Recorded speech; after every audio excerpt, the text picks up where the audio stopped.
Welcome to Brainypedia skills. And जो आप लोगों को पता है कि हम जो सीरीज चल रहे हैं, ये series basically rapid MCQ series है, जिसमें हमसे पहले टॉपिक स्टार्ट करा जुडिशरी।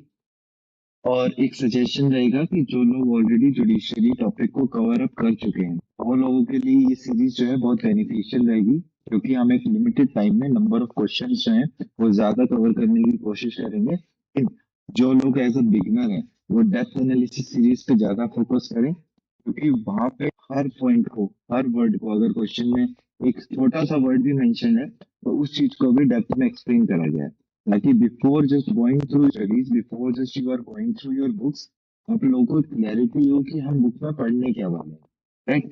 लेकिन इस सीरीज में मैं मान के चल रहा हूँ कि आप लोग जुडिशरी टॉपिक को, मतलब जो भी टॉपिक हम कवर अप करेंगे, वो आप एक बार रेफर कर चुके हैं, आपका सिलेबस खत्म हो चुका है। अब आपका फोकस है कि ज्यादा से ज्यादा क्वेश्चंस को समझने का। तो just focusing on that part, हम स्टार्ट कर रहे हैं रैपिड एमसीक्यू सीरीज। और इसमें अराउंड आईक्यूज से हम स्टार्ट करेंगे। पहले हम उस टॉपिक को, जो भी हमने टॉपिक उठाया है, उसके पीवाईक्यूज कवर करेंगे। एज सुन एज हमारे पीवाईक्यूज जैसे ही कवर अप हो जाएंगे, हम स्टार्ट करेंगे अदर क्वेश्चन, जो कि हमने डिफरेंट डिफरेंट सोर्स से उठाए हुए हैं। मैक्सिमम नंबर ऑफ क्वेश्चंस को कवर करने की ट्राई करेंगे। एट अराउंड 52 क्वेश्चन कर चुके थे, और जो आज हम स्टार्ट करेंगे, आज हम 53 क्वेश्चन से स्टार्ट करेंगे। तो जस्ट ज्वाइन करते हैं, 53 क्वेश्चन से स्टार्ट करें। तो ये है हमारे सामने 53 क्वेश्चन। देखो, क्वेश्चन की ना हर चीज पढ़ना। कई बार क्या होता है कि जब हमारे पास क्वेश्चन पेपर आता है, क्वेश्चन को देखते साथ जो ओवर एक्साइटमेंट होती है कि हाँ भाई हमें आता है, बाद में पता लगता है क्वेश्चन में तो कुछ और ही पूछा था। तो इसीलिए सबसे ज्यादा जरूरी चीज है क्वेश्चन पे ज्यादा फोकस करना।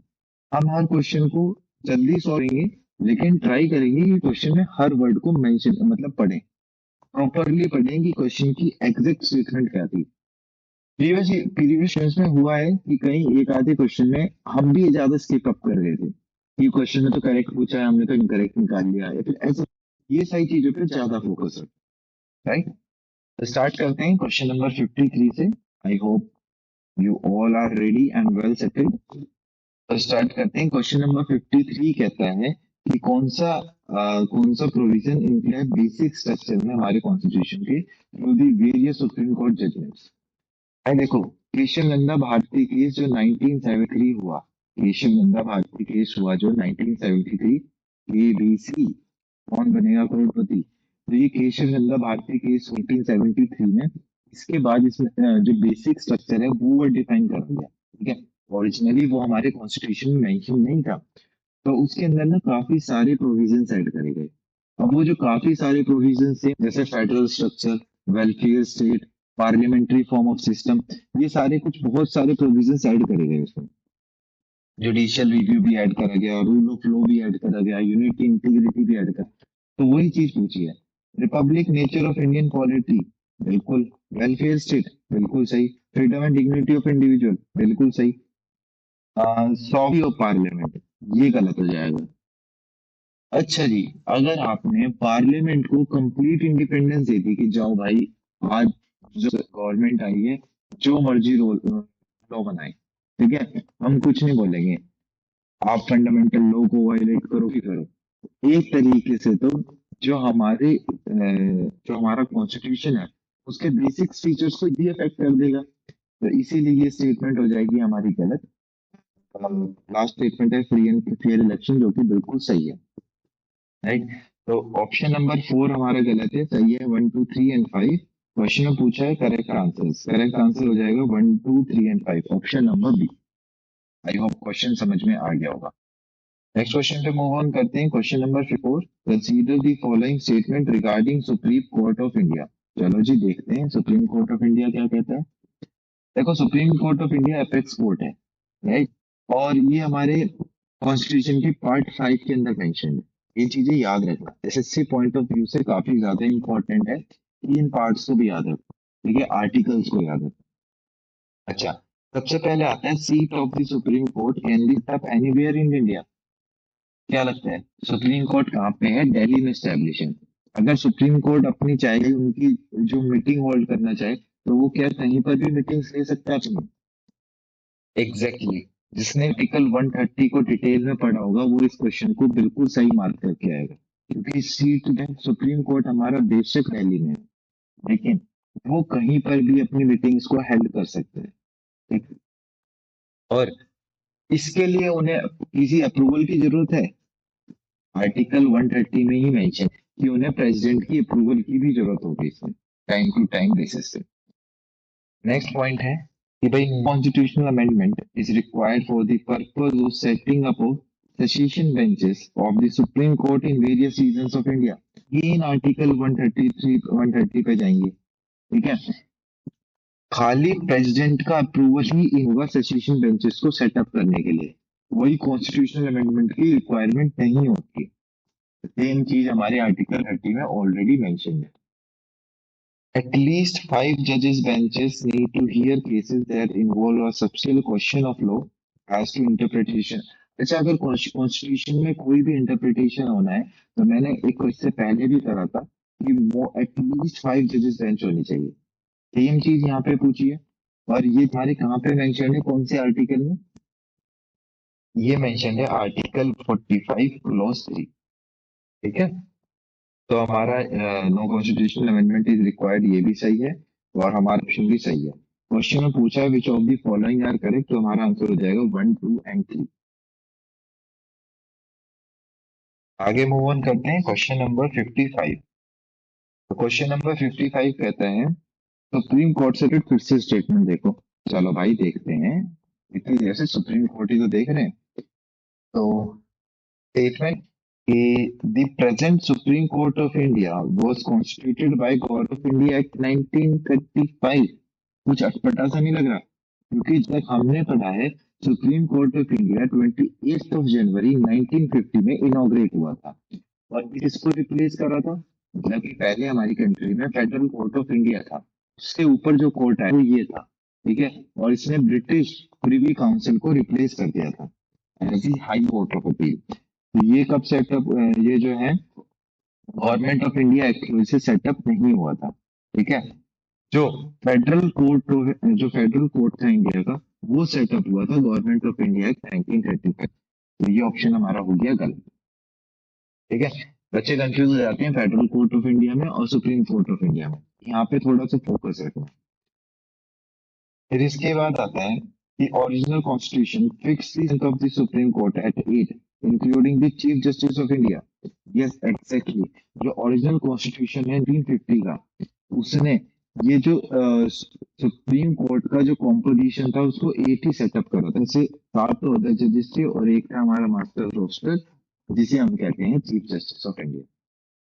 राइट, फिर प्रोग्रेसिवली ये जो है टाइम के साथ इंक्रीज होता गया।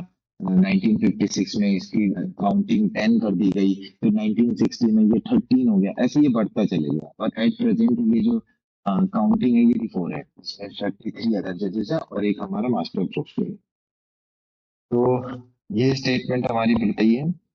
थर्ड स्टेटमेंट आ जाती है, strength of the supreme court has been increase to 40। अरे भाई अभी तो बताया कि 33 + 1 है अभी फिलहाल। ठीक है, तो आ, ये जो होगा ये हमारी स्टेटमेंट गलत हो जाएगी। राइट, और हमारा आंसर हो जाएगा इसका कि सिर्फ सेकंड ही सही था, तो सेकंड ओनली। राइट, अब आगे मूव ऑन करते हैं नंबर 56। 56 आ जाता है एनजेएसी से रिलेटेड। ठीक है, तो 2015 में जब फोर्थ जज के हुआ तो इस एनजेएसी को स्ट्रक डाउन कर दिया था। ठीक है, फोर्थ जज केस में एनजेसी को स्ट्रक डाउन कर दिया था। और ये एनजेसी क्यों आया था? क्योंकि कॉलेजिंग सिस्टम में हमें काफी सारी कमी देखने को मिली। Time delay, time taking process, lack of transparency जैसे कुछ इश्यूज देखने को मिले, तो हमने सोचा बेटर सिस्टम लेके आते हैं एनजेसी। ये तो उससे भी खराब निकला, तो फाइनली 2015 में इसको लॉक डाउन कर दिया गया। देखते हैं अब इसमें क्या मेंशन है क्वेश्चन में। तो the National Judicial Appointment Commission Act was declared unconstitutional. The Supreme Court as it violated the basic structure of the Constitution। Exactly same point अभी हम डिस्कस कर रहे थे, तो ये तो बिल्कुल सही है। ठीक है, फोर्थ जज केस जो हुआ था 2015 में, उसमें इसको स्ट्रक डाउन कर दिया। Second, the Supreme Court upheld the primacy of the collegium system following the exactly same ही चीज हुई थी भाई, कॉलेजियम के बाद ही तो एनजीसी को लेके आए थे, क्योंकि उसमें थोड़ी सी प्रॉब्लम थी तो एनजीसी को लाना बनता था। The third point था the collegium was expanded to a 5 member body of Supreme Court in the third judge case। क्या लगता है? यही तो बात हुई थी, थर्ड केस जब हुआ 1998 में, तो एक तो सीबीआई था और उसके साथ क्या बढ़ा दिया, 4 सीनियर मोस्ट जजेस, राइट। तो ये पॉइंट हमारा बिल्कुल सही है। तो हमारा 56 का आंसर आएगा, उसने पूछा है करेक्ट, हमारे तीनों ही करेक्ट है, तो ऑप्शन नंबर डी बिल्कुल सही होगा। आते हैं क्वेश्चन नंबर 57 पे। 57 कहता है consider the following statement with respect to the appointment of chief justice of India. अब चीफ जस्टिस ऑफ इंडिया का अपॉइंटमेंट करा देते हैं, ठीक है। अगर हमें चीफ जस्टिस ऑफ इंडिया का अपॉइंटमेंट देखना है तो हम कौन से आर्टिकल की बात करेंगे, आर्टिकल 124 क्लॉज 2 एंड जो आर्टिकल 217 है, ठीक है। जिसमें आर्टिकल तो हमारा सुप्रीम कोर्ट के लिए, जो सुप्रीम कोर्ट के हैं चीफ जस्टिस ऑफ, और ये हमारा 270 chief justice of high court. ये दोनों आर्टिकल्स इसमें इंपॉर्टेंट रोल प्ले करते हैं। ऑप्शंस को देख लेते हैं, ऑप्शंस एग्जैक्टली क्या रहे हैं। The senior most of the Supreme Court should alone be appointed as Chief Justice of India as per a recent amendment of the Constitution। भाई ऐसा कहाँ लिखा है कि जो कॉन्स्टिट्यूशन है, ऐसा कहाँ प्रोविजन मेंशन है कि जो सीनियर मोस्ट, ये तो केसेस के थ्रू आया ना, केसेस के थ्रू आया, और ये प्रोविजन देखा 1973 और 1977 में ब्रोक हो चुका है, ठीक है। 1970 और 1977 में ये ऑलरेडी ब्रोक हो चुका है, तो ये तो प्रोविजन हमारा गलत हो जाएगा सीधा सीधा। सेम क्वेश्चन पहले भी देखा। नो जज is appointed as so far as Chief Justice of India by superseding the 10 senior most judges। यही तो हमारी गलती है। एमयू बेग जो थे, इनको जो है सुप्रीम कोर्ट का चीफ जस्टिस ऑफ इंडिया बना दिया गया था, ठीक है, सुपरसीडिंग दी सीनियर मोस्ट जजेस, राइट। हमने देखा ना कि कैसे दो बार ये प्रूफ उठा, 1973 और 1977, तो वही बात तो यहाँ पे करी गई है। ये स्टेटमेंट भी हमारा हो जाएगा गलत। उसने पूछा है करेक्ट कौन सा है, तो हमारा नीदर 1 और नो 2 दोनों ही गलत है। और दोनों के सही स्टेटमेंट क्या होते हैं वो हमने डिस्कस कर लिया। आई होप पांचों क्वेश्चन अब तक क्लियर होंगे। मूव ऑन करते हैं क्वेश्चन नंबर 58 पे। क्वेश्चन नंबर 58 कहता है कि with reference to the comparison between the supreme court and the high court consider the following statement. चलो भाई अब कंपैरिजन कर लेते हैं, थोड़ा सा देखते हैं कंपैरेटिवली क्या क्या फर्क आता है। तो while judges appointed to the Supreme Court should be a citizen of India, no such condition is required for the appointment of, ऐसा कहाँ लिखा है? ये तो हमारी सबसे पहली कंडीशन होती है, the person should be a citizen of India। यहाँ पे कोई भी नहीं लिखा है कि वो जो जज होगा वो कौन से मीन से होगा, ऐसा कुछ भी वहां पे मेंशन नहीं, तो ये स्टेटमेंट हो जाएगी हमारी गलत।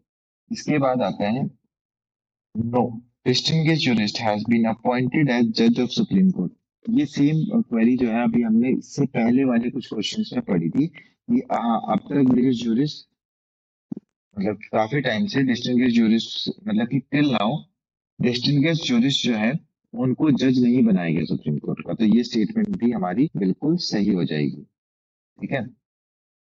Statement 3, the salaries of the जजेस of both supreme court and high court are charge on consolidated fund of India.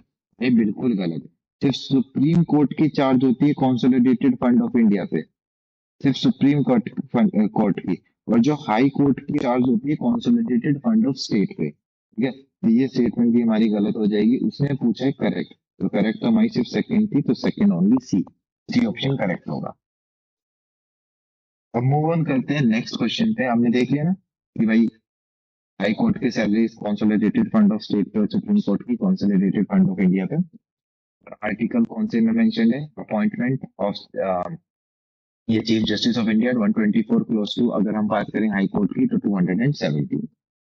Okay well fine. Question number 59 पे मूव करते हैं। Consider the following statements. ठीक है, देखते हैं। Parliament can appoint a judge of the Supreme Court as acting CJI of India when the office of chief justice India, भाई parliament appoint करता है या प्रेसिडेंट अपॉइंट करता है? मैंने तो प्रेसिडेंट पढ़ा था, तो ये तो स्टेटमेंट हो जाएगी गलत, क्योंकि पार्लियामेंट अपॉइंट नहीं करता है, it is the president who appoints the acting CGI. ठीक है। The president can appoint a retired chief justice of India as a current chief justice of India at any, भाई इसके का भी कोई प्रोविजन नहीं पड़ा। हाँ, जो रिटायर्ड जजेस होते हैं सुप्रीम कोर्ट को, उनको बुलाया जा सकता है कि भाई कुछ पेंडेंसी हो केसेस में, तो भाई वो रिटायर्ड जज रिक्वेस्ट कर सकते हैं कि सर आप इनको डिस्पोज कर दो, भाई ये काम चीफ जस्टिस ऑफ इंडिया का होता है। तो ये स्टेटमेंट भी मेरी गलत हो जाएगी। थर्ड स्टेटमेंट है, the state government should opt the sanction of the central government for the creation of post of additional judges in high court। Exactly, central government के सेंस चाहिए ही चाहिए होते हैं अगर एडिशनल जज की पोस्ट निकालनी है हाई कोर्ट में, और ये कहाँ पर मेंशन है? आर्टिकल 224 में। और इसके लिए ना एक क्वालिफाइड पर्सन तो होना ही चाहिए, इसके लिए एक टेम्परेरी पीरियड का टाइम पीरियड मेंशन है, जो वो टेम्परेरी पीरियड होगा उसका टाइम पीरियड मेंशन है कि शुड नॉट एक्सीड 2 ईयर। वो जो टाइम है उसको वो 2 साल से ज्यादा एक्सीड नहीं करना चाहिए, ये आर्टिकल 224 में हमारा मेंशन है। तो हमारा ऑप्शन नंबर यहाँ पे 3 सही होगा, अगर देखें तो ओनली ऑप्शन ये 3 ओनली, और करेक्टली पूछा तो हमारा ऑप्शन नंबर डी बिल्कुल सही होगा। आते मूव ऑन करते हैं क्वेश्चन नंबर 60 पे। चलिए भाई मूव ऑन कर लेते हैं, अच्छी चीज होती है। तो क्वेश्चन नंबर 60, जब हम क्वेश्चन नंबर 60 को पढ़ते हैं, क्वेश्चन नंबर कह रहा है with reference to criminal appellate jurisdiction. Okay जी, तो ऐसे ही खा लिया, criminal appellate jurisdiction of the supreme court consider the following statement. चलो भाई दिखाओ, लेते हैं स्टेटमेंट क्या है। The criminal appellate jurisdiction of the Supreme Court has been reduced since independence। भाई क्रिमिनल एपिलेट जुरिसडिक्शन बढ़ा ही है इंडिपेंडेंस के बाद से। अगर हम देखेंगे कि 1970 के बाद से हमें बढ़ता हुआ ही देखने को मिला, तो रिड्यूस वाला पॉइंट तो बिल्कुल गलत हो गया। ठीक है। सेकंड स्टेटमेंट है हमारी, an appeal lies to the Supreme Court as a matter of right if the High Court has reversed acquittal of an accused person। भाई बिल्कुल, अगर हाई कोर्ट ने किसी पर्सन को डेथ सेंटेंस दे दी हो तो वो as a matter of right supreme court में अपील कर सकता है, ये बिल्कुल सही है। There is no provision for special leave petition in criminal, क्यों नहीं है? स्पेशल लीव पिटीशन है तो सही, तो ये हमारा ऑप्शन गलत हो जाएगा। इसमें देखा हमारा सेकंड ओनली सही है, करेक्ट ही पूछा है उसने, और सेकंड ओनली ये रहा हमारा ऑप्शन। देखो कितना आसान क्वेश्चन था। फर्स्ट स्टेटमेंट हमने देखते साथ नेग्लेक्ट कर दी थी कि भाई ये नहीं होगा, तो पॉइंट 1 भी गलत, सेकंड भी गलत और भी गलत, ये तीनों में बना रहा है, ऑटोमेटिकली हमारा आंसर 2 सही हो जाता है। ठीक है, लेकिन ये ट्रिक पहले यूज हो जाती थी, अब जो स्टेटमेंट्स आएंगे only 1 correct, only 2 correct, only 3 correct. ठीक है, अब जो है इस तरीके के स्टेटमेंट्स हमें देखने को मिलेंगे, राइट। तो इसमें से ओनली 1 करेक्ट, क्योंकि एक ही ऑप्शन सही था, ये हमारा आंसर है। मूव ऑन करते हैं क्वेश्चन नंबर 61 पे।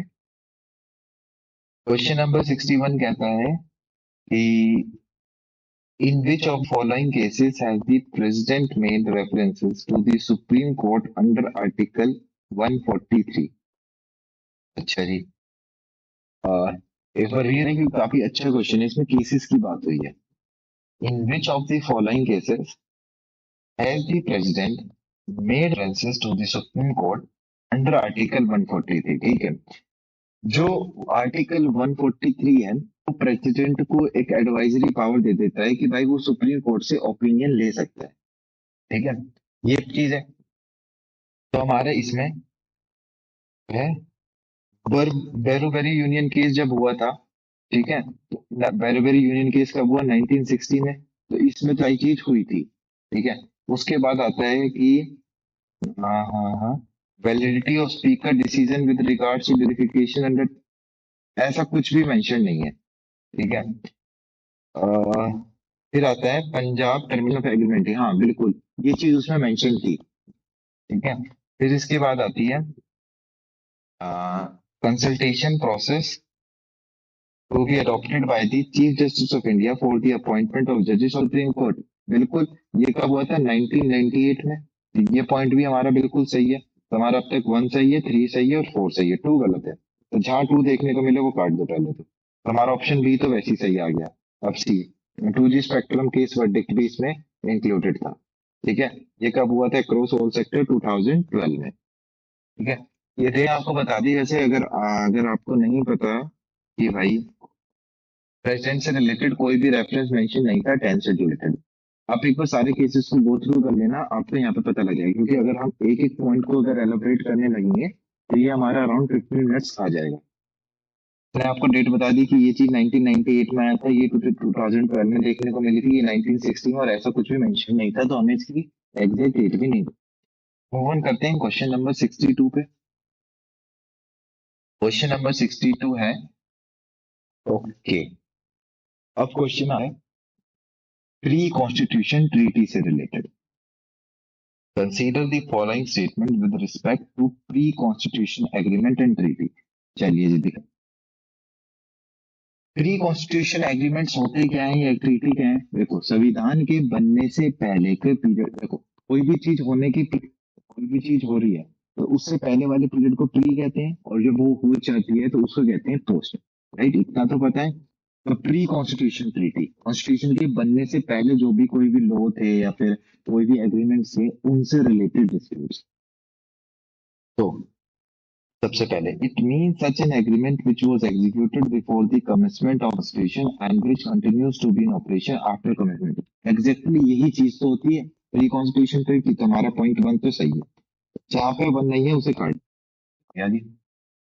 सेकेंड है, the original jurisdiction of the supreme court does not extend to any dispute arising out of, बिल्कुल सही बात है। जब हमने ओरिजिनल jurisdiction को पढ़ा था तो हमने inter state water dispute, pre constitution treaty dispute, financial commission की स्टेटमेंट, ये सारी चीजों का एक्सेप्शन में रखा था ना। तो ये चीज भी हमारी बिल्कुल सही है, मतलब कि तो हमारा पॉइंट में आएगा आएगा। तो जहां 2 नहीं है वो काट दो। अब हमारे पास बची 50-50 की लाइफ लाइन। ठीक है। क्योंकि अब हमारा जो ऑप्शन नंबर 3 है वही बताएगा। The president cannot seek the opinion of, ये आर्टिकल नंबर 143, यही तो देख रहे थे इतनी देर से। आर्टिकल नंबर 143 का ही तो डिस्कशन चल रहा था कि भाई कैसे प्रेसिडेंट जो है ओपिनियंस सीक कर सकता है सुप्रीम कोर्ट से, है ना। तो ये सारी चीज, तो ये हमारा ऑप्शन नंबर 3 भी जो है यहाँ पे कर जाएगा, तो आंसर हो जाएगा 1 एंड 2, क्योंकि सीक कर सकता है और यहाँ पे मेंशन है कैन नॉट सीक। राइट, तो हमारा ऑप्शन आंसर हो जाएगा 1 2। मूव ऑन करते हैं नेक्स्ट क्वेश्चन पे। Question number 63। क्वेश्चन नंबर 63 कहता है with reference to the supreme court of India and united state. देखो, अगर मेंस की बात करें तो कंपैरिजन से रिलेटेड क्वेश्चंस काफी इंपॉर्टेंट रोल प्ले करते हैं। ठीक है। तो ट्राई करना कि कोई भी केस और रिसेंट इसकी स्टडी, और जो ये डिफरेंशिएशंस है, कोई भी कंपैरिजन्स हैं जो डिफरेंट डिफरेंट स्टेट्स के कॉन्स्टिट्यूशंस का, डिफरेंट डिफरेंट नेशंस के कॉन्स्टिट्यूशंस का, उनको उन पे ज्यादा फोकस करेंगे। ठीक है। तो क्वेश्चन नंबर 63 देखते हैं। द सुप्रीम कोर्ट ऑफ जजेस retire at the 65 years of age. ठीक है। In India they can hold their seat until they resign in USA. Exactly यही पॉइंट है कि भाई जो रिटायरमेंट एज है सुप्रीम कोर्ट की वो 65 ईयर फिक्स कर रखी है, और अगर आप हाई कोर्ट के हो तो वो आपके लिए 62 ईयर फिक्स कर लिया है। ठीक है। लेकिन यूएसए में ऐसा कोई भी प्राविधान हमें देखने को नहीं मिलता है। ये स्टेटमेंट हमारी करेक्ट हो गई और उसने पूछा है करेक्ट। तो मतलब कि 1 जहां पे भी दिखे, अच्छा 2 ही स्टेटमेंट है। Okay. The ambit of judicial review in India is wider than that of Federal Court of USA. ऐसा तो नहीं है। जुडिशियल रिव्यू वहां पे क्योंकि सेपरेट है, जुडिशरी है तो बिल्कुल अलग ही है, एग्जीक्यूटिव है तो बिल्कुल अलग ही है। यहाँ पे क्या है, जो स्कोप होगा वहां की जुडिशरी का वो वाइडर हो जाएगा ऑटोमेटिकली। ठीक है, तो इंडिया का स्कोप है वो नैरो है as come to the scope of USA. ये स्टेटमेंट हमारी हो गई गलत, एंड हमारा आंसर हो जाएगा one only. I hope one only कैसे हुआ आंसर समझ में आया। moving question number 64 and considering it as the last question for today, कल स्टार्ट करेंगे क्वेश्चन नंबर 65 से। मोस्ट प्रोबेबली 2 से 3 दिन के अंदर और मैक्सिमम हमारा ये वाला टॉपिक है जुडिशरी का ये कंप्लीट हो जाएगा। आप लोग बताइएगा कौन सा टॉपिक लेते। मोस्टली स्टार्ट करते हैं पार्लियामेंट के साथ। तो with references to different type of जजेस in supreme, consider the following statement. ठीक है, हमने तो देखे हुए हैं कितने तरीके के जजेस होते हैं, पढ़ते हैं कौन। The Chief Justice of India can appoint a judge of High Court as an ad hoc judge of the Supreme Court। बिल्कुल, जब हमने ad hoc जज को पढ़ा था तो यही प्रोविजन हमने देखा था, तो ये पॉइंट तो हमारा बिल्कुल सही है। The Chief Justice of India can appoint retired judge of High Court to be the judge of Supreme Court। Exactly, ठीक है। लेकिन प्रेसिडेंट से प्रीवियसली कंसेंट, मतलब कि प्रेसिडेंट से कंसेंट चाहिए पहले ही, प्रायर अप्रूवल चाहिए फ्रॉम प्रेसिडेंट। लेकिन पॉइंट तो कर सकता है ना, क्वेश्चन में ऐसा कुछ तो नहीं लिखा कि without the approval of president. तो हमारा ऑप्शन भी सही है, तो इसका आंसर हो जाएगा बोथ 1 and 2। ओके, तो थैंक यू। जैसे हमने बताया ये हमारा लास्ट क्वेश्चन था, कल हम ऑन करेंगे नंबर 65 से। आई होप आपको सारे क्वेश्चंस में क्लैरिटी मिल रही होगी कि हम क्वेश्चन कैसे डील कर रहे हैं और मेन प्रोविजन क्या है हमारा। मेन है कि हम सारे केसेस को एक बार रिवाइज कर लें, सारे आर्टिकल्स रिवाइज हो जाएं, जुडिशरी से रिलेटेड जो इंपॉर्टेंट टर्म्स हैं वो बार बार जैसे क्वेश्चंस में आएंगी तो हमें ज्यादा रिकॉल कर पाएंगे, हम उसको ज्यादा बेटर क्लियरिटी हमें वहां पे मिलेगी। तो ये सारी, अगर आपको कोई भी किसी भी तरीके का किसी भी क्वेश्चन में कोई भी पर्टिकुलर डाउट मिलता है तो कमेंट सेक्शन में कमेंट करके पूछ सकते हैं। And thank you for listening, thank you for joining training PDS. Have a great day.